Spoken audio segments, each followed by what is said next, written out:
Hello and welcome to the Nave Arcade podcast, a little show where we discuss magical and mundane practices to help you believe in new possibilities about yourself and the world around you. I am your host Maria, also known in various spaces as Upward Bow, and in today's episode I would like to talk about creativity as a means of discovery. As I mentioned in last week's episode, one of my friend's word of the year is creativity. And that is something I love talking about. I love learning people's processes in any medium, whether it's traditional fine art or fiber crafts or writing or audio. So whether you identify as an artist or not, but I believe we're all creative in our own ways. This episode is meant to encourage you to pursue your creative inklings. So one thing that attracts me to learning about what people make and how they make it is whether the final project is something they intended or something they uncovered along the way. And of course, the binary is rarely that clear. It's rarely a binary. It's usually a pinch of this and that, right? I feel like so often the final product of any artistic endeavor gets like mythologized as the artist sitting down and toiling away and building the thing up, like Lego pieces being stacked until the final piece matches the schema in their brain. But I've never actually known that to be my experience in anything that I've done, whether it is graphic design or prose or a song or what have you. Sometimes it happens with knitting because I'm working with a pattern, but even then I can be like, maybe I shorten the sleeve, or maybe I replace this, yarn because it's not the right colorway. But so for me, and I think a lot of people, please chime in and let me know if that's the case, it is a process of getting towards the final product. And I think a better metaphor that's always stuck with me is that of the sculptor uncovering their work, to see them chip away and chip away and chip away at a slab of stone to reveal the piece inside of it. Now obviously this doesn't work with clay, but if you're working with stone, that's what I'm referring to. It's like every step of the process leads to a new path, and that's not something you will figure out until you get there. That's not something you'll figure out until you keep taking those steps. And the best, most recent example I can give is with my deck, the Refract and Reflect Oracle. I did not know what that was going to look like until I did it. And I didn't know that I was making a deck until I did. I think it might be a surprise to people, but I truly never thought about making an oracle deck or a tarot deck. But then the eclipse happened and I did feel inspired to make something. And full accountability, if you look at the previous episodes of this podcast, you can see where the bolt of inspiration hit. And that's when I dove headfirst into making the deck. And when I made the first card, which was Higher Calling, by the way, I also wasn't sure it was going to be a full deck. And on top of it, I really didn't think I was going to be making a deck that I would want to sell. And now I have. Because at the time, and honestly still now, I'm in a period of my life where things they don't feel like they flow. And less so now than it was before. But at the time, I did feel like my usual method of communication was simply not working. It wasn't sufficient, and it wasn't accurate. Any words, both written or audible. And Jupiter is still in Gemini, so like the volume of words was high, but it felt more like noise than anything else. Which is why I turned to visual arts, digital collage art to be exact, because unfortunately I am not an illustrator or a painter, so I was limited by that. And I do have experience with digital graphic design, so that was comfortable for me. And I just kept going. For the brunt of the creative process, I did start with a collection of words that I thought I wanted to make. And in the end, some were still cut and some were modified as I worked through it. There were times where I had a very clear idea of what a certain word meant and would source images that served that idea. One example of that is the card Play. It is a very self-indulgent card because I have things like headphones and a woman doing yoga and some knitting needles. And then there's the Hollywood sign and a cute dog. It's a very personal card, but in a breezy, lighthearted way. And then there were other cards where I would come across images in my search, and that would lead me to a new word that I would end up using. And the card Mend is one of those. The biggest image on Mend has a black and white vintage art piece that has a woman gesturing to her leg where there's a run in her stocking, and there is another woman next to her who seems like she's explaining something. And I really wanted to use that specific image for something else. But I kept working at it, and it did not work out. I couldn't get the colors right. I couldn't find other elements that made sense. And so I fixated instead on the snag and what that could mean. And so in the literal sense, I've pulled in other things like a sewing machine and an embroidery hoop. And that's a very literal take on mending a snag.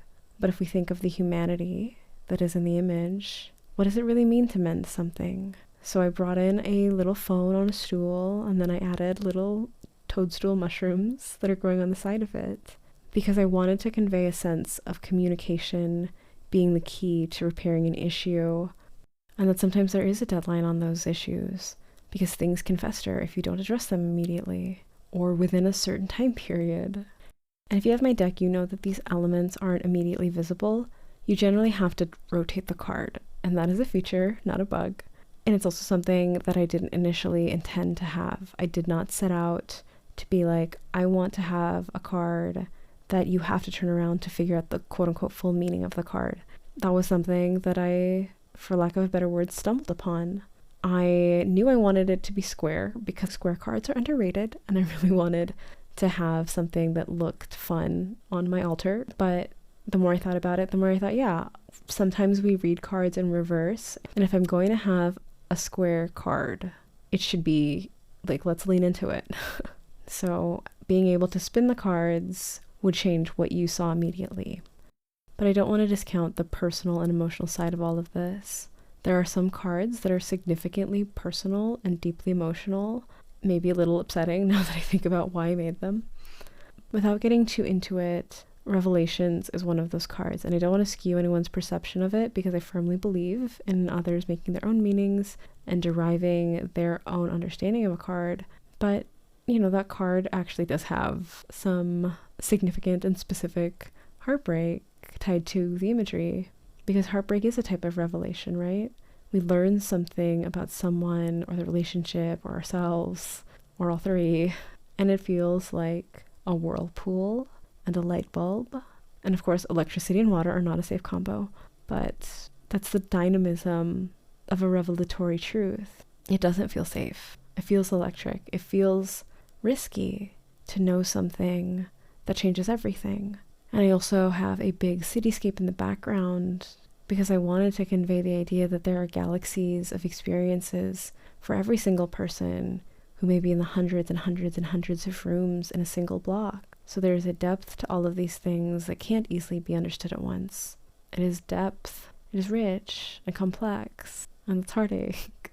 And there's also the sculpture that's featured on it is Psyche Abandoned by Tenorani. And who is abandoning Psyche? That would be Eros. So as a reflection of that, I wanted to shift the colors to something a bit cooler so that you can feel the lack of warmth from his absence. But this does not mean that it is a strictly romantic card. It is an erotic card in many ways, but erotic desire is not limited to relational connections with other humans. That sense of desire can exist in the pull and the attraction to an idea or feeling in the world. Maybe I discovered some more animism than I'm aware of, but anyway, that card also doesn't have to be desire related. If you don't know about that sculpture, that is not something you'll pick up, and that is fine. That is an intentional choice to make it a little bit vague, because the light bulb is covering, where her head would be. And another point I want to make about creative work being a process, one that unravels and unwinds, is that working on this deck was work. Capital W, capital O, capital R, capital K. There were words that I really wanted to get through that simply did not work. It didn't flow. The art that I was looking for did not exist. Again, limited by the digital collage of it all. And the art that I really wanted to use sometimes ended up on a different card, and sometimes it just ended up as a draft, and some of them are just lost to the muses in the ether. I do have a little desire to make like a little booster pack, make new ones, but I'm not committing to that at this moment. So yes, working through everything really did bring up a lot of questions. It brought up issues of whether or not I wanted to say something. Am I willing to say something bigger and deeper and more explicit than maybe I was comfortable saying? And I think that's the beauty of visual work, is that you are limited to what's on that canvas, or, however many pixels you're working on. And it's also the issue of, do I have the energy to say all of that and to share all of that and to make all of that? And I'd settled on 48 cards, partially because I was like, I don't think I have enough in my brain at this point in time to do like a tarot number. Like I didn't have enough to do 78, but I also really wanted like an homage to Alias and have 47 plus 1, because the format that I use on makeplayingcards.com, that can only do multiples of 12. So that's also something that I have to be cognizant of. That is a factor that affects what I end up doing. But back to my original point, all of these things only reveal themselves in the process. You can only learn these things about yourself and about the project after you start. So that is my invitation for you to start whatever project is nagging at you, because there really is no perfect time to do anything. And the deadlines that we impose upon ourselves are self-imposed. Therefore, they're ours to modify. But we can't modify anything that doesn't already exist. Anywho, this wasn't meant to be all about the Refract and Reflect Oracle. This was just a little bit on the process of making it. If you wanted to learn more about the deck or even pick up a copy for yourself, I am keeping the launch sale through the end of Mars and Cancer, so the end of February. I have constantly said I was going to raise it in the new year, and then I just never got around to making a promo post or podcast or video about it. But now I have. You're listening to it, and the link will be in the show notes. It's a tough time for Mars and for all of us, TBH. So I wanted to do what I can to make it a little easier to tap into our intuitive sides, because a little intuition is required to do creative work. Generally speaking, you won't have a blueprint or instructions, so you really have to learn to listen to yourself in the moment and the work itself to figure out what you really want to do next.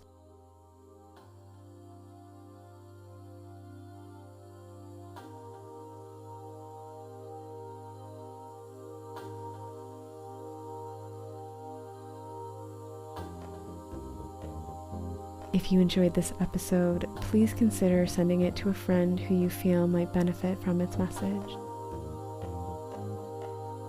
And if you enjoy the show, please consider leaving a review. It really helps out a ton. Until next time.